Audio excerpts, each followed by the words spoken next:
એએમસીના in charge TPO Rajesh Patel વિવાદ મામલે અરજદાર અમિત પંચાલનું નિવેદન સામે આવ્યું છે।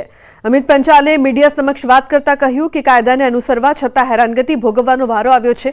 સોસાયટીના ચેરમેન પર આક્ષેપ કરતા કહ્યું કે અનેક મકાન ગેરકાયદેસર બની ગયા છે, તેમાં ચેરમેને વાંધો નથી ઉઠાવ્યો, પણ અમે કાયદાને અનુસરીએ છીએ તેથી હેરાન કરે છે। અધિકારીઓએ કંઈ ખોટું કર્યું નથી। અમારા ચેરમેન અને જતીન પટેલે અધિકારીઓ પર ખોટું પ્રેશર કર્યું છે।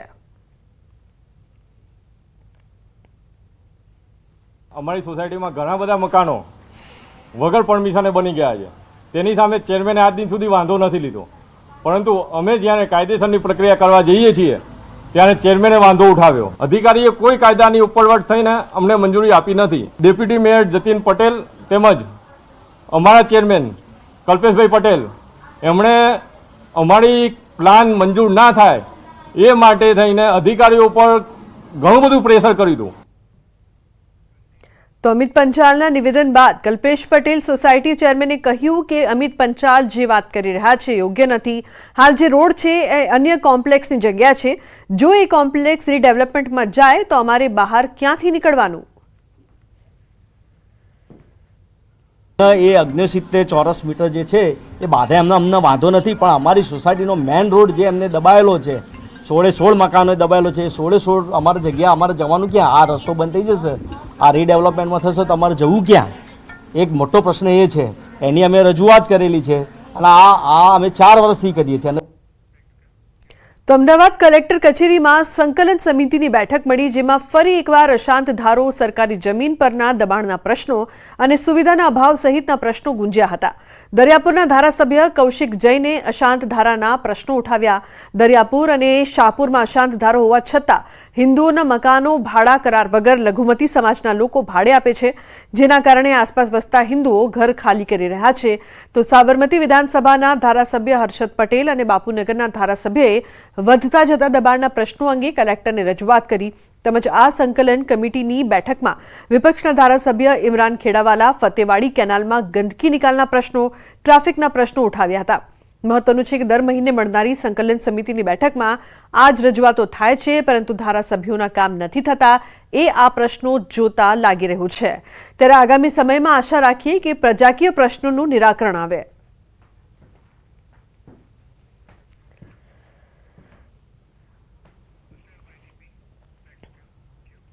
ઈસનપુરની લોટસ સ્કૂલને પંજાબ નેશનલ બેંકે સીલ કરી છે। લોન પેટેના 1.25 કરોડ રૂપિયા નહીં ભરતા બેંકે શાળાની સીલ કરી છે। લોટસ સ્કૂલને સીલ કરાતા વિદ્યાર્થીઓનો અભ્યાસ પણ જોખમમાં મુકાયો છે। અગાઉ મેજિસ્ટ્રેટે પણ શાળાને લોન ભરપાઈ કરવા ઓર્ડર કર્યો હતો। વારંવારની નોટિસ બાદ પણ રકમની ભરપાઈ ન કરતા બેંકે સ્કૂલને સીલ કરી। શાળાના સંચાલકને ડીઓએ નોટિસ ફટકારી છે। ડીઓએ શાળાને અન્ય જગ્યાએ ખસેડવા માટેની વિગતો મંગાવી છે। જો શાળા વ્યવસ્થા નહીં કરે તો ડીઈઓ અન્ય શાળામાં વિદ્યાર્થીઓને ટ્રાન્સફર કરશે।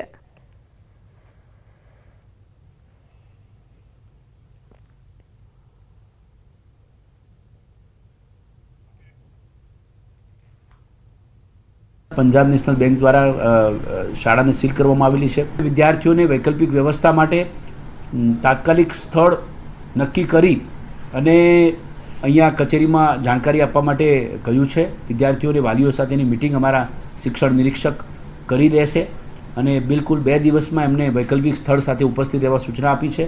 જો તેઓ ઉપસ્થિત નહીં રહે તો શિક્ષકો અને વિદ્યાર્થીઓની વૈકલ્પિક વ્યવસ્થા ડીઓ કચેરી કરી દેશે।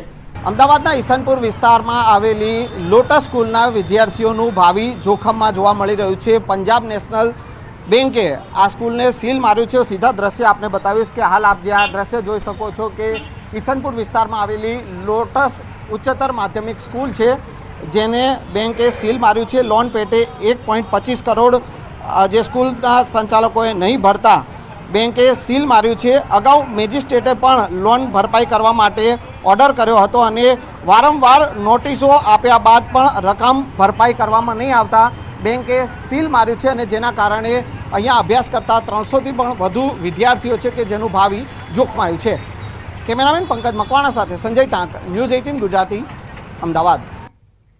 તો અરવલ્લી જિલ્લાના મોડાસા શહેરમાં નબળી ગુણવત્તાના ગરનાળાથી સ્થાનિકો પરેશાન છે. નાલંદા 2 સોસાયટીમાં કેનાલ ઉપર સોસાયટીને જોડતા નબળા ગરનાળાની જાણ રહીશોએ તંત્રને કરી હતી, જેને લઈને અન્ન અને પુરવઠા મંત્રી ભીખુસિંહ પરમારે સ્થળ નિરીક્ષણ કર્યું. સ્થાનિકોએ મંત્રીને નાલંદા 2 અને માલપુર રોડ પરની ઓમનગર સોસાયટીના હલકી ગુણવત્તાના રોડ પર બતાવ્યા.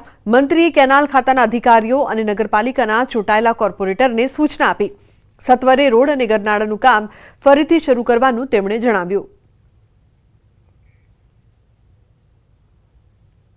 કોઈ પણ સંજોગોમાં ક્વોલિટીમાં કોઈ આપણે બોછોડ કરવાની નથી. ક્વોલિટી તો જોઈએ. એટલે મારો પણ આગ્રહ છે અને અધિકારીને પણ કીધું છે કે ભાઈ હવે તમે ક્વોલિટી ઉપર પૂરું ધ્યાન આપો અને વારે ઘડીએ નાગરિકોને આવી ફરિયાદો આવે અને 1-2 મહિનામાં રોડ તૂટી જાય એ વ્યાજબી નથી.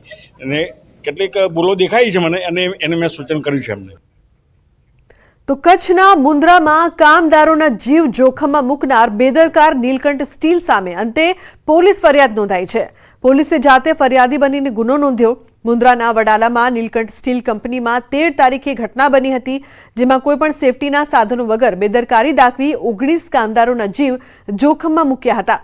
13 તારીખે સાંજે 50 ફૂટ ઊંચા માછડા પર કામદારો સેફટીના સાધનો વગર કામ કરી રહ્યા હતા, ત્યારે માછડો તૂટી પડતા કામદારો નીચે પટકાયા, જેમાં એક મહિલાનું મોત થયું, જ્યારે અન્ય 18 કામદારો ઇજાગ્રસ્ત થયા હતા.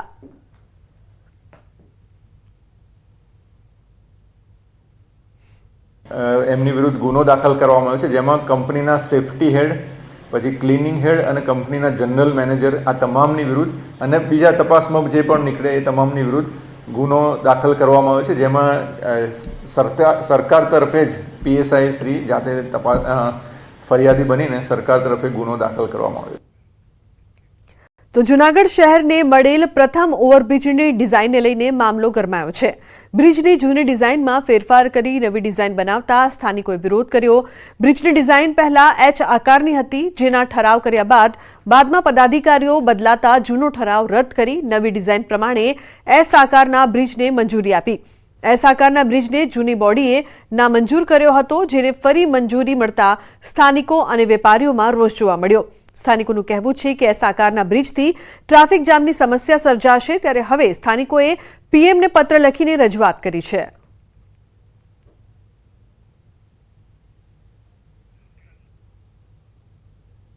જે નવી ડિઝાઇન જે S આકારની બદલાવવામાં આવી છે તે ડિઝાઇનથી ગિરિરાજ, જોશીપરા અને અન્ય શહેરીજનોને ઘણી મુશ્કેલ પડી શકે તેમ છે. એ બાબતની રજૂઆત અમે જૂનાગઢના પદાધિકારીઓ, સાંસદ સભ્ય, ધારાસભ્ય શ્રી અને મુખ્યમંત્રી શ્રીને પણ કરેલ છે. જે S આકારનો ઓવરબ્રિજ બને છે, જેનાથી જનતાને ખૂબ જ મુશ્કેલીઓ થાય છે, ટ્રાફિકની સમસ્યા રહેવાની છે. તો એટલા માટે આમાં જો કંઈ નિર્ણય નહીં આવે તો છેલ્લે તો એક આંદોલન સિવાય બીજો કોઈ રસ્તો આમાં દેખાતો નથી. આખા બ્રિજની ડિઝાઇન અચાનક પાછી બદલી ગઈ અને H આકારમાંથી S આકારની થઈ ગઈ અને 4 લેન તો એમાંથી 2 લેન થઈ ગયો. આવી રીતના જે લોકોને એક દુવિધાપૂર્ણ જે આ બ્રિજ બનશે એનાથી વધારે અમુકની મુશ્કેલીઓ ઊભી થશે, કારણ કે મુખ્ય રોડ ઉપર આ પિલોર આવે છે, જ્યારે પેલા બ્રિજમાં સરકારી જગ્યાઓ ઉપર બ્રિજ આવે. તો મોરબીમાં યુવક પર કાર ચડાવીને હત્યાનો પ્રયાસ કરવામાં આવ્યો છે. રંગપરની સિરામિક ફેક્ટરીની આ સમગ્ર ઘટના નોકરી કરતા યુવકને માર મારીને હત્યાનો પ્રયાસ કરવામાં આવ્યો.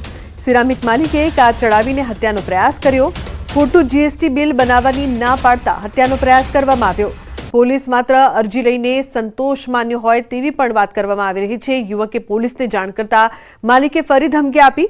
પોલીસે ઘટનાના 10 દિવસ બાદ ગુનો નોંધ્યો. તો એસપીને રજૂઆત કરવામાં આવી, તેમ છતાં પણ પોલીસે 10 દિવસ બાદ ગુનો નોંધ્યો હતો. નોકરી કરતા યુવકની હત્યાનો પ્રયાસ કરવામાં આવ્યો હતો. પહેલા માર માર્યો અને પછી કાર ચડાવીને હત્યાનો પ્રયાસ પણ કરવામાં આવ્યો.